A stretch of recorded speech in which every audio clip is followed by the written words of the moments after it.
Hello everyone, my name is whatever you don't care what my name is, and here we go with my thoughts on Survivor Series 2017 and NXT's TakeOver WarGames. Alright, so NXT's TakeOver, I think once again did a lot better than Survivor Series.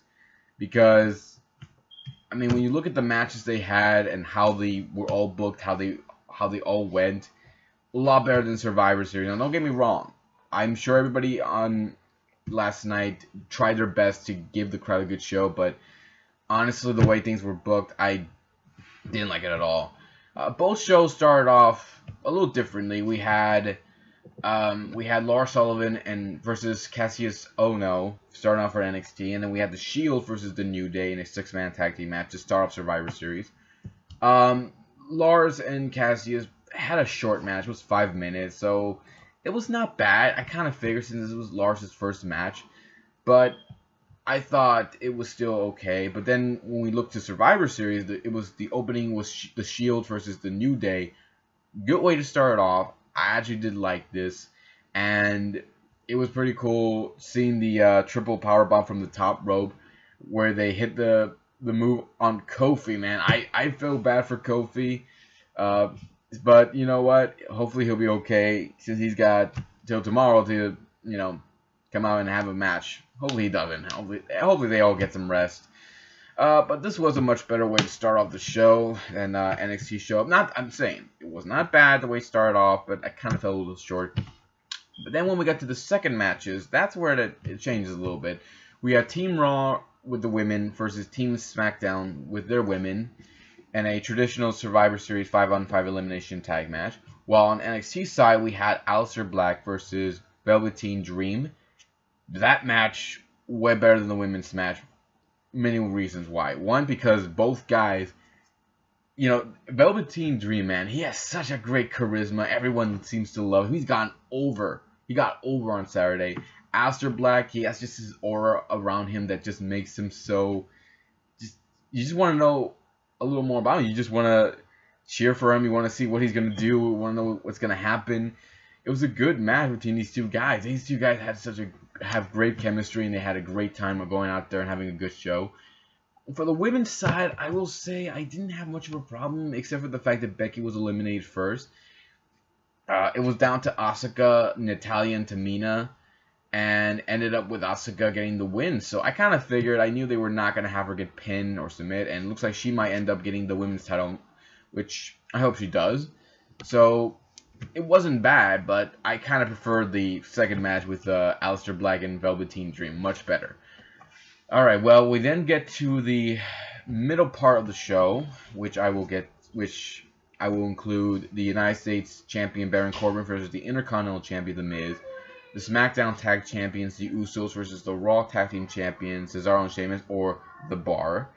And then we had the Raw Women's Champion, Alexa Bliss, versus the SmackDown Women's Champion, Charlotte Flair. And for their middle card, it was the 4-way women's match for the vacant NXT Women's Championship. Ember Moon, Kairi Sane, Nikki Cross, and Peyton Royce. I'm gonna have to give it to... I'm kind of struggling with this, because on one hand the women's match wasn't bad. I actually did like it. Baron Corbin and the Miz's match was okay. I didn't mind it. Charlotte and Alexa, I didn't mind it at all, but I did enjoy the tag team championship. The tag team match with the Usos and Cesaro and Sheamus. This was a good match. I actually liked it a lot. But I might give it more with the women, mostly from NXT, because the crowd really was behind Kairi and Ember, and I liked how near the end we saw Kairi hit her elbow drop, hitting both Cross and Royce, but Ember getting up, hitting her finisher on both Cross and Royce.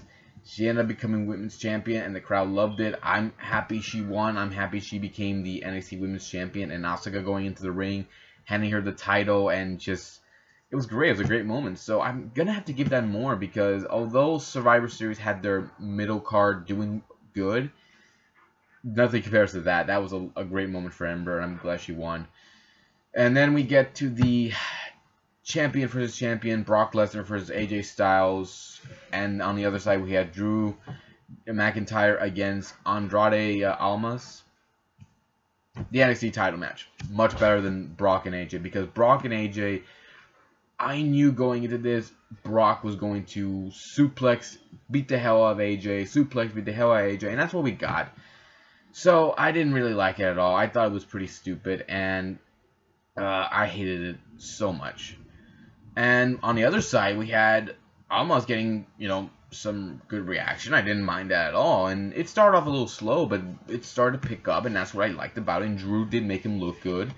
And, Almas ended up becoming the new NXT champion. I did not expect that. I thought Drew was going to hold on to that title a little bit longer, but it was not meant to be. But I didn't mind it at all. I thought it was a good way to, start the whole thing, and he did good. Unfortunately,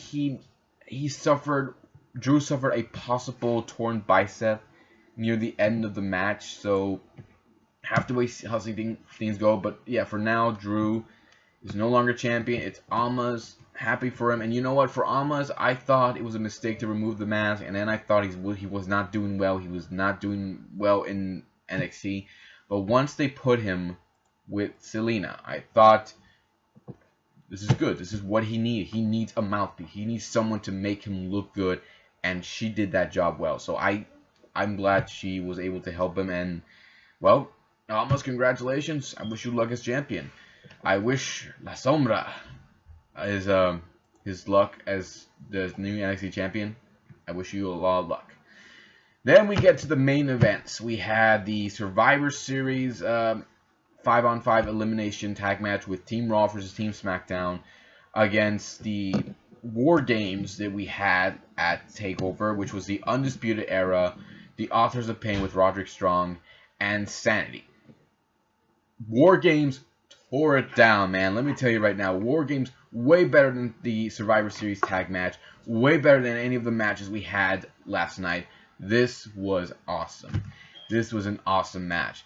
Now, I didn't mind how it started out with Survivor Series for their 5-on-5 match, where it was Nakamura and Bobby both looking good, but once Braun Strowman eliminated Nakamura and Bobby Roode, not even a minute apart from one another, that was it. I was done. I got out of there. I did not want to watch this anymore. I didn't even care what happened. It ended up with Triple H and Braun Strowman winning after Triple H pedigreed Kurt Angle, had Shane be placed on top of him, and then he pedigreed Shane, and then he pretty much got his ass kicked by Braun Strowman, who didn't like what he did.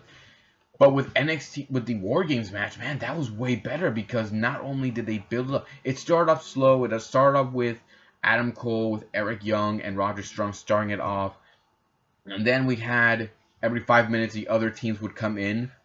And once that happened, man, things started to go well. It's, again, start off slow, but then when the one team goes in to join their teammates, it started to pick up. Then the other team got in, picked up it more. But once Sanity got in, started bringing in weapons, man, it just went crazy. So they did an awesome job with this match. It was so crazy. One of the things I didn't, kind of scared me a little bit, is when Alexander Wolf hit a German on one of the members of the Authors of Pain.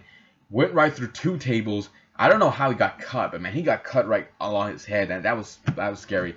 And then we see these guys like hitting a suplex on the, because the rings are connected, but there's like a little metal floor right there, right in the middle. So Adam Cole's right there on the middle, leaning against the cage, and everybody's getting hit by a suplex on opposite side, and he's just sitting there like, Adam Cole, baby, and the crowd just went with it. It was awesome. So a lot of great stuff in this match. Eric Young looked great in this match. He looked awesome. The only thing that did scare me was when Roderick Strong hit a superplex on Adam from the top of the cage. There was no roof. It's an open cage. So he hit him with the superplex. They landed right on top of everybody. I was like, holy shit, that's fucking nuts, man. That was awesome. So this was a great match. It was awesome. It was everything. It was way better than Survivor Series in every single way. And it ended up with Adam Cole getting the victory for his team. So the Undisputed Era continues to ride, man. I hope to get the shirt. I want that shirt, but this is great. I love it. I'm glad it all went well. And you know what? This is what Survivor Series was missing. They should start off slow, then start picking it up, picking it up, and then it just explodes. They should have done it like that, but they didn't. They wanted to go with their way, the old man's way. So, whatever. So, that's pretty much it, guys. If you have a different opinion on which is better, Survivor Series 2017 or NXT's TakeOver WarGames, leave some comments below. Let me know what you think. Hit the subscribe button. Check out my Facebook page. Check out my Twitter page. And I'll be your next channel, guys, to give you more love and more entertainment. And I'm also saying this right now. I am done with Raw. I am never watching Raw again after what happened last night. It is just garbage now. So, take care, everybody. See you next time. I'll give you more love and more entertainment.